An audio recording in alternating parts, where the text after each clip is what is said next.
Oke, selamat pagi semuanya. Hari ini kita bakal lanjut lagi untuk materi Intermediate 1 kita. Nah, kalau di minggu kemarin kita udah belajar tentang income statement, di minggu ini kita akan lanjut ke Statement of Financial Position. Nah, jadi kan saya udah share nih tentang video pembahasan materi dari Statement of Financial Position. Jadi saya harap kalian udah ada gambaran nih kira-kira gimana sih materinya, ngomongin apa aja, pelaporannya gimana. Oke, untuk hari ini kita akan bahas dua problem. Untuk problem 3 dan problem 4. Nah, kalau gitu kita mulai dulu dari problem yang ketiga, tentang si Mamacita Corporation. Oke, berikut merupakan laporan posisi keuangan milik Mamacita Corporation setelah proses penutupan buku pada tahun 2020. Namun, akuntan Mamacita Corporation salah mengklasifikasikan akun-akun yang dimiliki sehingga harus dilakukan pembetulan. Oke, jadi di sini kita udah dikasih nih laporan posisi keuangan atau Statement of Financial Position dari si Mamacita Corporation. Tapi karena si akuntannya ini salah klasifikasi, jadinya sih laporan posisi keuangan yang Mamacita ini masih salah-salah, masih belum balance. Dan juga item-item dari tiap sectionnya ini masih acak-acakan. Nah, di sini kita diminta buat klasifikasi ulang laporan si Mamacita Corporation sehingga bakal sesuai dengan standar yang berlaku. Oke, jadi di sini saya udah ada format dari laporan posisi keuangannya. Yang harus diingat dulu, pertama kita harus bikin judulnya dulu. Oke, Mamacita Corporation. Lalu jenis dari laporannya, Statement of Financial Position ya. Dan setelah itu adalah tanggal dari dibuatnya si laporan posisi keuangan. Oke, ini nggak usah pakai Thursday-nya karena ini Excel jadi dia auto. Belum saya ubah. Oke, kita mulai dulu dari yang pertama. Oh, tapi sebelum itu, karena ini masih kosong, boleh kita hitung dulu ya. Di sini, saya akan buat di samping sini aja. Oke. Nah, di sini kan dikasih tahu nih, total dari non-current assets adalah 499.771.500. Sedangkan ini nih, ini non-current asset itu ada 4 ini. Long term, property, plant and equipment, intangible asset, dan other assets. Nah, other asset kan kita belum tahu. Kita cari tahu dulu. Oke. Assets. Berarti cara gimana? Tinggal 499.771.500 dikurangkan dengan long term investment, dikurangkan juga dengan property, plant and equipment, dan dikurangkan dengan intangible asset. Oke, kita dapat si other asset ini sebesar 111 juta. Oke, kalau yang ini udah tahu, berarti kita bisa tahu nih total aset itu berapa. Berarti kalau total aset, kita tinggal jumlahin antara total non-current assets dengan current assets. 728. Oke. Kita dapat total dari si total assets adalah sebesar sekian. 561.499.500. Nah, lalu kita hitung dulu juga total equity and liability-nya. Ya, liability. Oke. Ini juga sama caranya, berarti kita tinggal totalin equity-nya 278.004 dengan non-current liabilities dan current liabilities. 106.110.500. Oke, kita dapat juga nih. Kalau si total equity dan liability ini adalah 499.999.500. Nah, di sini kelihatan kan kalau mereka ini belum balance. Kenapa belum balance? Karena klasifikasinya salah. Jadi, saldo mereka juga nggak bakal balance. Oke. Tapi mungkin aja nanti kalau di soal kalian waktu kalian ujian, itu saldo akhirnya itu balance. Cuman klasifikasi tetap salah, jadi jangan terpaku pada problem ini aja. Oke, kita udah dapat ya semua angka yang kosong-kosongnya. Sekarang kita akan mulai dari yang pertama. Yang pertama ini adalah long term investment. Terdiri atas bond sinking fund sebesar 27.500.000. Nah, kita langsung masukin aja nih. Bond sinking fund seperti yang udah saya bahas di video adalah termasuk dalam long term investment. Nah, kita ketik aja di sini bond sinking fund sebesar 27.500.000. Oke. Yang pertama udah selesai. Lalu ada kas yang ditahan atau restricted cash. Kalau restricted cash itu kita kategorikan sebagai other assets. Jadi langsung kita masukin aja di sini restricted cash sebesar 33.166.500. Oke. Lalu ada utang obligasi at par termasuk bunga yang belum dibayarkan sebesar 12% dari nilai obligasi. Tapi karena nominal belum ada, kita skip dulu. Kita ke dana pensiun atau pension fund. Nah, pension fund ini juga sama dengan si bond sinking fund, masuk ke long term investment. Jadi kategorinya udah benar ya. Pension fund sebesar 44 juta. Oke. Jadi sekarang tinggal si obligasi at par-nya.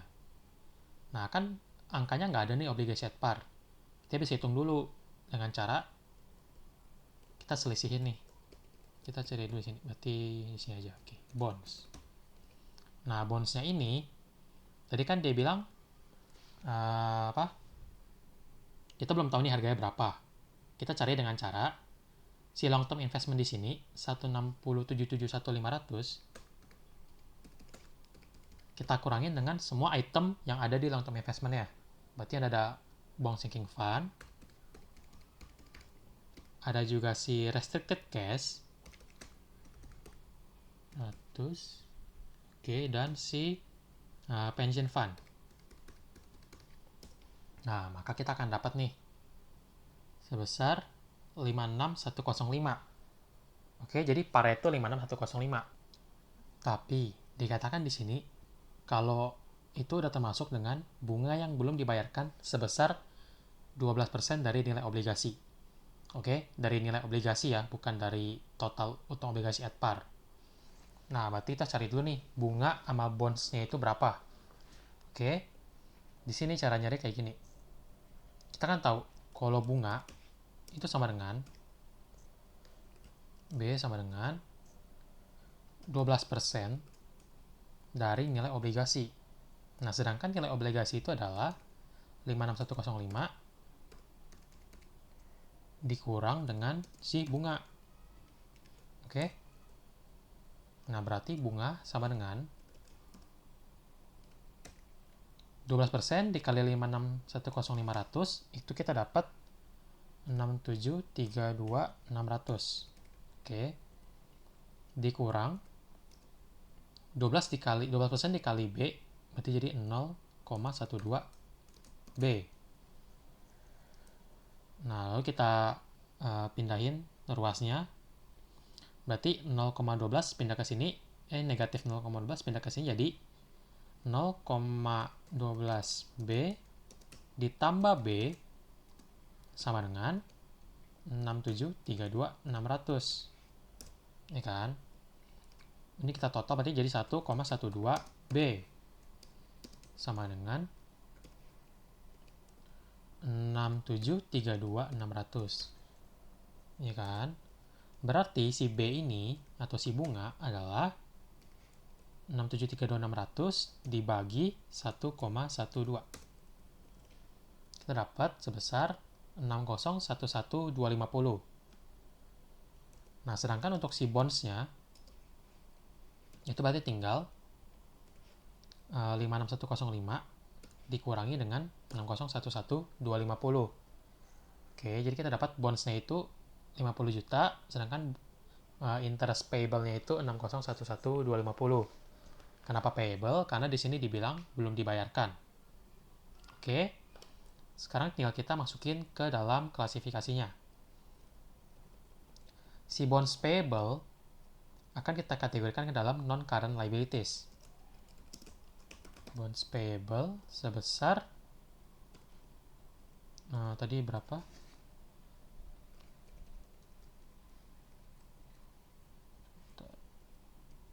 Mana tuh? Sebesar 50,093,750. Oke, 50,093,750. Nah, sedangkan untuk si interest payable-nya akan kita kategorikan sebagai current liabilities. Interest payable dari si bonds. Oke, kita kategorikan kayak gini. Tadi itu adalah 6,11250. Oke. Nah, berarti untuk yang pertama, untuk long term investment sudah kita kategorikan dengan benar. Sekarang kita akan lanjut ke yang kedua, yaitu property, plant, and equipment. Tunggu, ketinggian.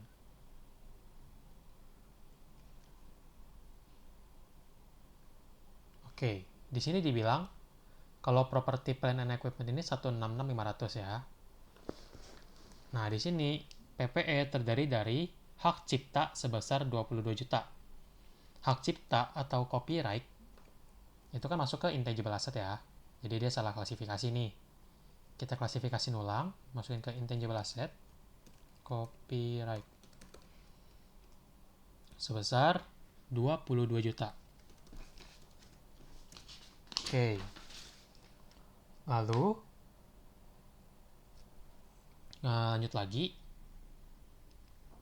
Nilai buku bangunan sebesar 56 juta yang disusutkan dengan metode garis lurus tanpa nilai sisa dan dibeli sejak 9 September 2011 selama 20 tahun umur manfaatnya.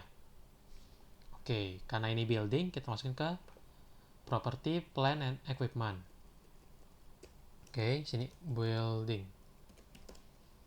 Nah, tapi sini di building ini kan dibilang di sini nih, itu adalah nilai buku. Ya kan? Nilai buku sebesar 56 juta.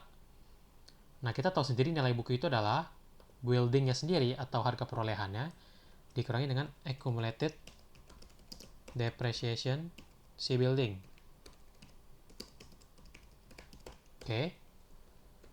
Nah, ini 56 juta nih di sini nih. Tunggu. Nih, 56 juta. Ini kan. Jadi bukan si building yang 56 juta, tapi book value-nya. Nah, sedangkan sekarang kita harus tahu nih, si building-nya cost-nya berapa, accumulated-nya berapa. Nah, ini bisa kita cari dengan cara seperti ini. Pertama, kita harus tahu dulu sisa umurnya si building berapa sih. Oke. Dia kan udah dipakai selama 20 tahun. Ya kan? Tunggu. Umurnya 20 tahun kan? Biar gampang kita bikin jadi bulan. Berarti 20 tahun dikali 12 bulan. Dia ada 240 bulan. Oke ya. Lalu sudah berjalan sebesar berapa tahun atau berapa bulan? Dari 9 September 2011 sampai ke 31 Desember 2020, kita hitung tuh. Oke? Jadi di 2011 itu kan udah kita pakai dari September dong. September, Oktober, November, Desember. Berarti 4 bulan kan? Lalu di 2012 sampai ke 2020 dipakai full kan? Sebanyak dari 12, 13, 14, 15, 16, 17, 18, 19, 20 itu 9 tahun. Ada 9 di sini. Dikali 12, ya kan? Enter. Nah, berarti dia sudah berjalan sebanyak 112 bulan. Sisanya, sisa umurnya adalah 128 bulan. Oke. Jadi kita udah tahu nih sisa umurnya berapa? 128 bulan. Nah, berarti ini kita ingat ya, dia tanpa nilai sisa. Oke. Jadi kita tahu kalau si 56 juta ini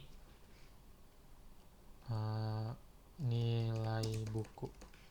Si 56 juta ini adalah nilai untuk 128 bulan. Oke, berarti kalau kita mau tahu nilai buat 1 bulan, gimana? Berarti nilai buku 1 bulan. Cara tinggal 56 juta kita bagi dengan 128 bulan. Nah, kita dapat nih sebesar 437.500. Itu untuk per bulannya. Oke? Nah, berarti kita bisa tahu nih, ini buat 1 bulan. Kalau misalnya buat 20 tahun, berarti berapa? Nilai perolehan dong kalau udah 20 tahun. Atau cost-nya. Tinggal 437.500 dikali sama 20 tahun. Nah, kita dapat nih nilai perolehannya. Kalau kita mau tahu sudah berjalan atau akumulasinya.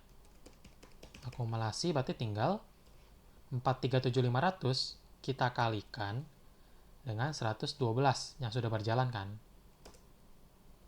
Oke, berarti kita tahu nih, nilai perolehan itu 105, akumulasinya 49. Langsung kita masukin ke atas. Ke sini. Oke, jadi buildingnya ini 105.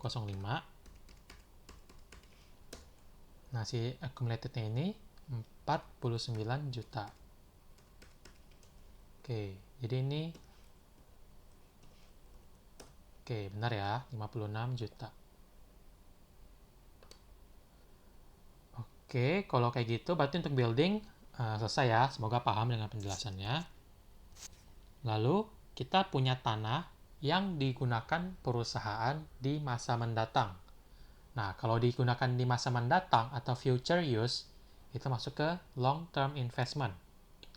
Kalau land-nya itu dijual ke other asset.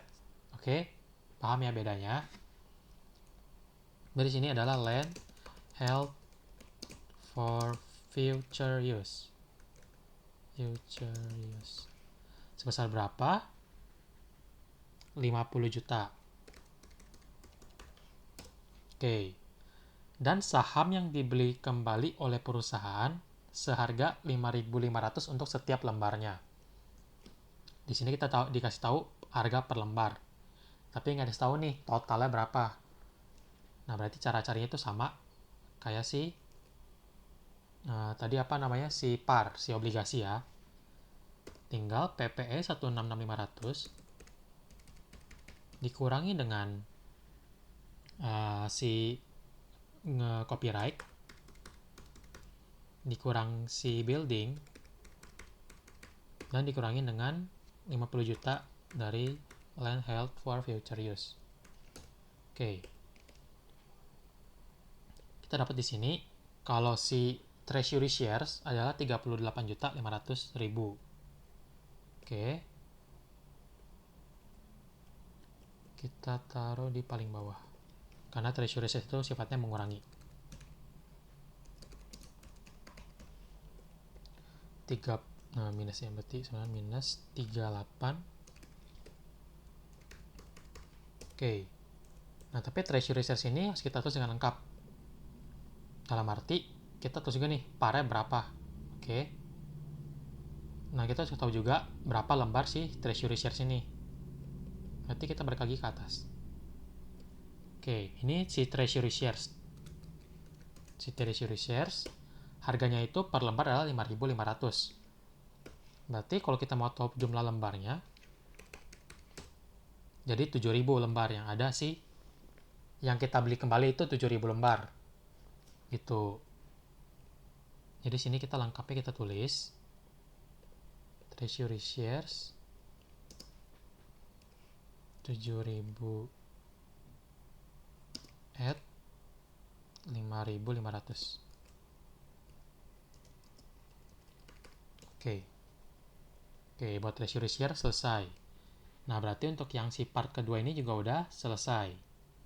Sekarang kita akan lanjut ke intangible assets. Nah, sekarang untuk intangible asset, di sini dikatakan bahwa intangible asset terdiri atas beban yang belum dibayarkan oleh perusahaan. Berarti ini kita akan kategorikan sebagai accrued expense. Lalu ada goodwill sebesar 16.500. Goodwill berarti langsung kita kategorikan sebagai intangible asset. Oke, tapi goodwill biasa taruh paling atas ya. Jadi saya pindahin dulu ini ke bawah. Oke. Goodwill sebesar 16.500.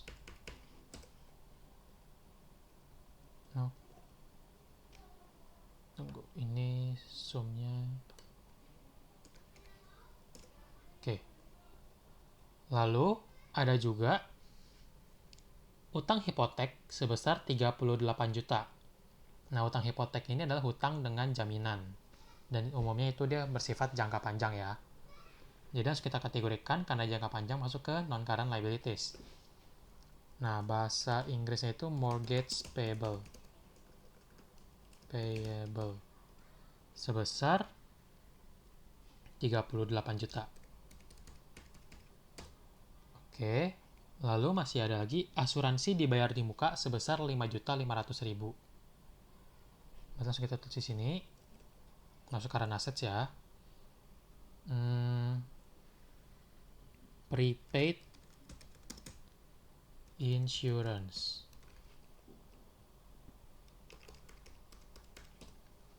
Oke, berarti tinggal sisa si accrued expense. Cara cari masih sama. Berarti 61.500 dikurang dengan goodwill sebesar 16.500 dikurang dengan utang hipotek 38 juta dan prepaid insurance 5.500.000. Oke, kita dapat sebesar 1.500.000 untuk si accrued expense ya. Berarti langsung kita kepindahin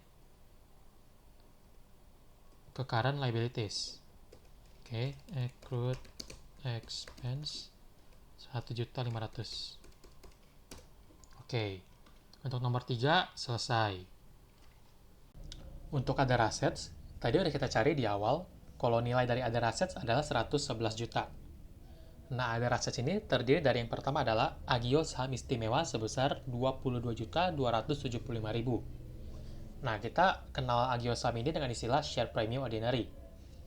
Berarti akan langsung kita kategorikan sebagai section dari equity. Di sini share premium preference ya, karena dia ini istimewa. Sebesar 22.275.000. Oke, lalu ada tanah yang digunakan dalam kegiatan operasional, tapi kita belum tahu nominalnya, akan kita cari nanti. Ada sewa dibayar di muka untuk jangka waktu 4 tahun sebesar 11 juta yang dibayarkan pada 30 Desember 2020. Karena si sewa dibayar di muka ini berumur lebih dari 1 tahun, kita akan kategorikan dia sebagai other assets. Tapi sebelum itu, sewa dibayar di muka ini kan akan kita adjust tiap akhir tahun kan. Oleh karena itu, kita tahu kalau ada part dari 11 juta ini, sewa dibayar di muka ini, yang akan jatuh tempo dalam kurun waktu kurang dari 1 tahun. Oleh karena itu, si sewa dibayar di muka ini akan kita pecah jadi 2. Ada yang masuk ke current assets, ada yang masuk ke other assets. Sekarang kita hitung dulu. Pertama yang di other assets. Berarti ini long term prepaid rent. Angkanya berapa? Berarti 11 juta dibagi 4 karena dia ada 4 tahun. Lalu yang jatuh tempo lebih dari 1 tahun masih ada 3 tahun ya. Kali 3. Karena yang 1 tahun itu akan jatuh tempo tahun depan kan di 2021. Berarti itu yang akan kita kategorikan sebagai current assets. Di sini kita masukin long term prepaid rent less than 1 year sebesar 11 juta dibagi 4 dikali 1 tahun 2750. Lalu ada juga tanah yang dibeli untuk tujuan spekulasi sebesar 55 juta. Tanah untuk kegiatan spekulasi itu sama dengan tanah untuk pemakaian untuk pemakaian di masa depan.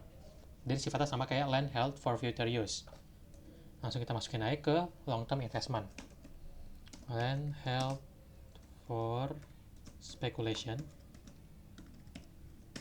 sebesar 55 juta. Oke, berarti sekarang tinggal land untuk kegiatan operasional ya. Land. Lalu kita cari angkanya berarti dari 111 juta total dari other asset ini. Dikurang dengan 22.275.000 dikurang dengan 11 juta dan dikurang dengan 55 juta.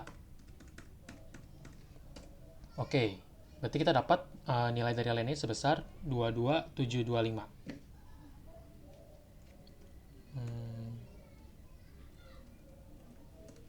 Sama dengan oke. Nah, berarti untuk yang part other asset sudah selesai. Sekarang kita akan lanjut ke yang nomor 5, yaitu current assets. Current assets terdiri atas piutang usaha yang dimiliki perusahaan sebesar 1.728.000. Langsung kita catat masuk ke current assets ya kalau ada accounts receivable. Umumnya dia akan ada di atas dari cash. Accounts receivable sebesar 1.728. Oke. Lalu ada agio saham biasa atau share premium ordinary yang telah diterbitkan oleh perusahaan tahun lalu. Tapi kita belum tahu nominalnya. Ada juga agio saham tahun ini sebesar 21 juta dan penghapusan piutang usaha sebesar 41.000, di mana kedua hal ini belum dicatat. Kita take note pada yang bagian ini. Maksudnya kedua hal ini belum dicatat adalah berarti angka 21 juta dan angka 41.000 ini belum termasuk ke 61.728.000 di sini. Itu artinya current assets ini cuma diisi oleh piutang usaha dan agio saham tahun lalu. Oke? Paham ya? Semoga paham. Ini berarti kita masukin ke share premium ordinary. Premium ordinary. Berapa angkanya? Berarti 61728. Karena dia cuma ada account receivable dan si share premium ordinary, berarti selisih dari 61728 ini dan account receivable akan jadi angka si share premium ordinary tahun lalu. Oke. Lalu karena ada share premium ordinary tahun ini yang belum dicatat, akan kita tambahin ke sini. Lalu langsung kita tambahin 21 juta. Nah, berarti share premium ordinary-nya sebesar 81 juta. Setelah itu, kita langsung masukin si AFDA-nya atau allowance for the full account ke sini. For the full account sebesar 41.000. Sehingga kalau kita offset di sini, net AR akan menjadi 1687. Oke. Kalau kayak gitu, berarti si 21 juta dan 41.000 udah kita catat dan current assets udah kita klasifikasi dengan tepat. Nah, setelah itu kita lanjut ke section equity. Oke, di bagian equity yang pertama ada 8.900 lembar saham istimewa yang telah diterbitkan dan beredar senilai 89 juta. Kita masukin dulu untuk yang share capital preference di paling atas ya umumnya. Share capital preference. Kita masukin parnya. Parnya belum kita cari, kita cek dulu. 89 juta dibagi dengan 8.900 lembar. Parnya adalah 10.000. Jadi langsung P10.000 par. Lalu kita tahu isunya kan ada 8.900, berarti 8.900 shares issued and outstanding. Enter. Kita masukkan nilai angkanya 89 juta. Oke. Lalu yang selanjutnya ada laba ditahan. Tapi kita belum tahu angkanya berapa. Lalu ada juga wesel tagi. Wesel tagi ini berarti notes receivable yang akan jatuh tempo 5 bulan lagi sebesar 6.610.000. Akan kita kategorikan sebagai current assets karena dia akan jatuh tempo 5 bulan lagi. Notes receivable sebesar 6.610.000. Oke. Selanjutnya ada wesel bayar yang jatuh tempo 8 tahun lagi sebesar 44.440.000. Karena dia masih jatuh tempo 8 tahun lagi, kita kategorikan sebagai non-current liabilities. Oke, di sini notes payable sebesar 44.440.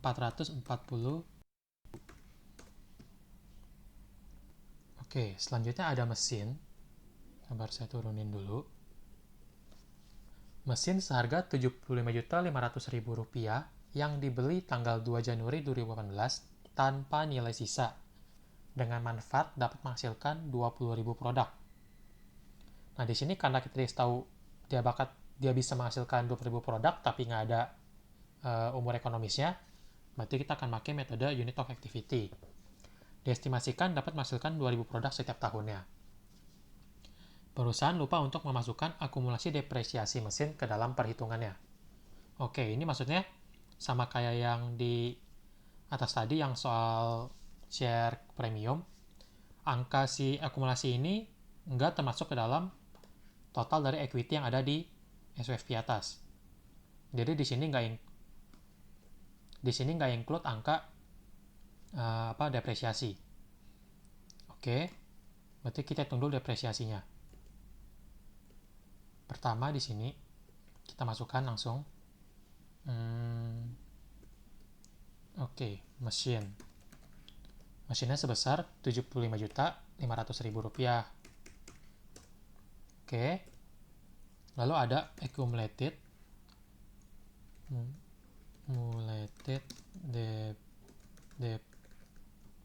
depreciation machine.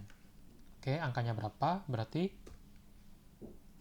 Rp75.500.000 untuk 20.000 produk, dan selama ini setiap tahun dia akan menghasilkan 2.000 produk. Dari 2018 sampai ke 2020 itu udah 3 tahun. Berarti sini kita kalikan dengan 3 dikali 2.000. Kita dapat hasilnya 22.650.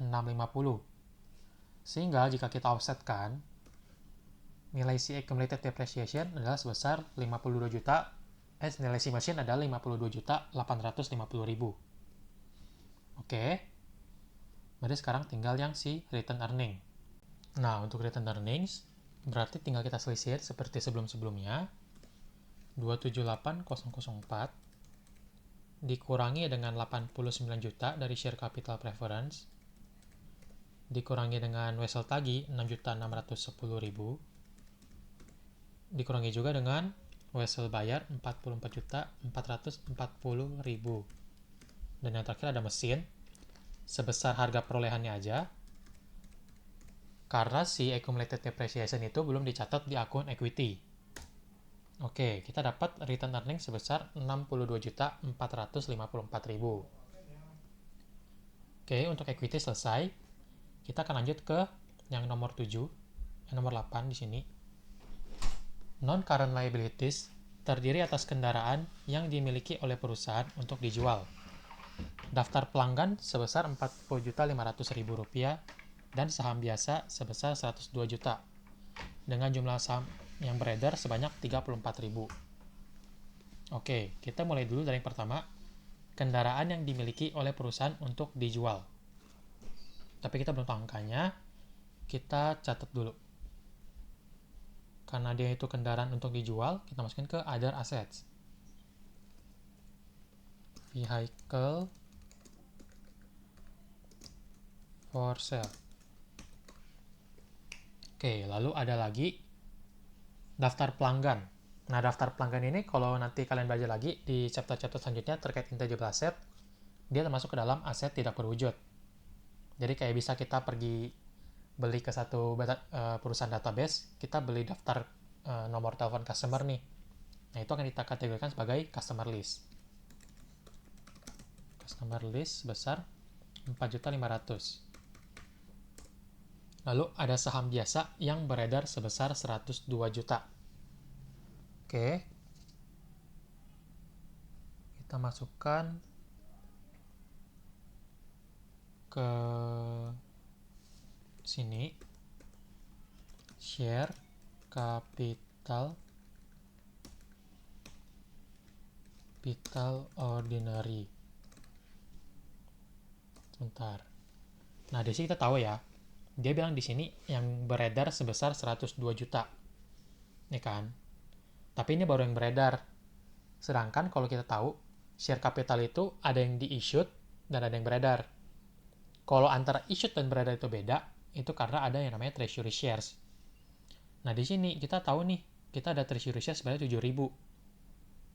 Jadi, jumlah si ordinary yang beredar udah bukan lagi sebesar sepenuhnya, cuma udah berkurang sebesar 7.000. Jadi sekarang kita cari dulu berapa total treasury shares, total share capital ordinary yang udah di-issued oleh perusahaan. Cara carinya berarti di sini kita dikasih tahu ada saham biasa yang beredar sebanyak 34.000 lembar. Oke. Berarti kita cari dulu parnya 102 juta bagi 34.000. Itu akan jadi 3.000. Berarti par itu 3.000, oke? Sekarang baru nih kita masukin yang outstanding ada 34.000. Treasury 7.000. Berarti yang udah pernah si perusahaan issued adalah sebesar 34 ditambah 7. Ya ini 71.000. Oke, karena udah tahu kita akan masukin Rp 3.000 par 41.000 shares issued, 34.000 shares outstanding. Oke. Sebentar, ada typo. Oke. Jadi tinggal kita masukkan aja. Sama dengan 41.000. Ingat yang ada di SCU itu yang issued, bukan yang outstanding saja. Dikali dengan 3.000. Kita dapat sini 123 juta untuk si share capital ordinary. Oke, lalu kita lanjut yang next. Ada sisa si kendaraan yang dimiliki oleh perusahaan untuk dijual. Berarti kita tinggal cari selisihnya aja. Tadi total non-current adalah 115.885 dikurang dengan yang pertama tadi ada sebentar ya, ada daftar pelanggan 4.500.000, ada juga si share yang beredar 102 juta. Kita enter, kita dapat vehicle for sale-nya itu sebesar 9.385.000. Oke, untuk yang nomor 8 selesai. Sekarang kita akan menuju yang nomor 9 atau yang terakhir. Current liabilities terdiri atas yang pertama, utang usaha sebesar 22.630.000. Langsung kita masukin. Utang usaha atau accounts payable. Accounts payable sebesar 22.630.000. Lalu yang selanjutnya ada investasi di Mahako yang termasuk kategori trading. Kalau kita kategorikan sebagai trading, dia akan kita masukkan ke dalam current assets.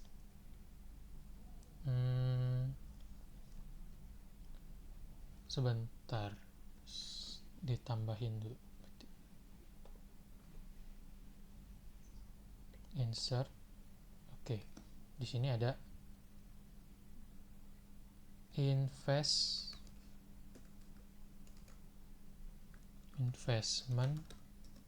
in Mahako Trading. Oke, sebesar 45 juta. Lalu ada biaya pengembangan untuk paten yang memiliki manfaat ekonomi di masa mendatang sebesar Rp12.500.000. Nah, di sini buat kalian tahu dulu, paten ini kan intangible asset. Intangible asset itu biasa bisa kita beli dari perusahaan lain ataupun kita kembangkan sendiri. Nah, kalau kita kembangkan sendiri, kita harus make sure kalau biaya yang kita keluarkan ini punya manfaat ekonomi. Jika dia punya manfaat ekonomi, akan kita kategorikan sebagai si intangible asset itu sendiri, atau kita kapitalisasi namanya. Tapi kalau dia nggak punya manfaat ekonomi, kita akan masukkan itu sebagai beban. Oke, jadi ini kita masukkan ke kategori intangible asset, patent, development, sebesar 12.500.000. Dan yang terakhir adalah cash. Berarti sini yang terakhir adalah cash, sama dengan, kita cek dulu berapa nominal dari si current 106 110.500 dikurangi dengan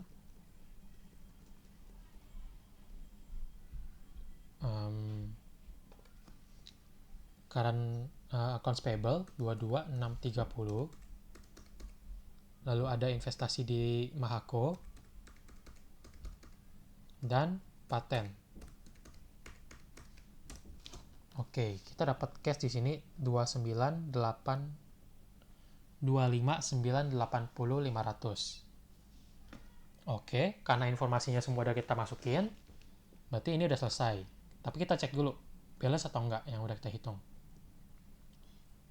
Di sini untuk total aset ada 501.904. Sedangkan untuk total equities and liabilities itu udah sama juga 501.904. Ini artinya semua SOFP dari si Mama Citako ini udah kita klasifikasi dengan benar. Oke, sekian aja untuk video pembahasan problem 3 ini. Terima kasih semuanya.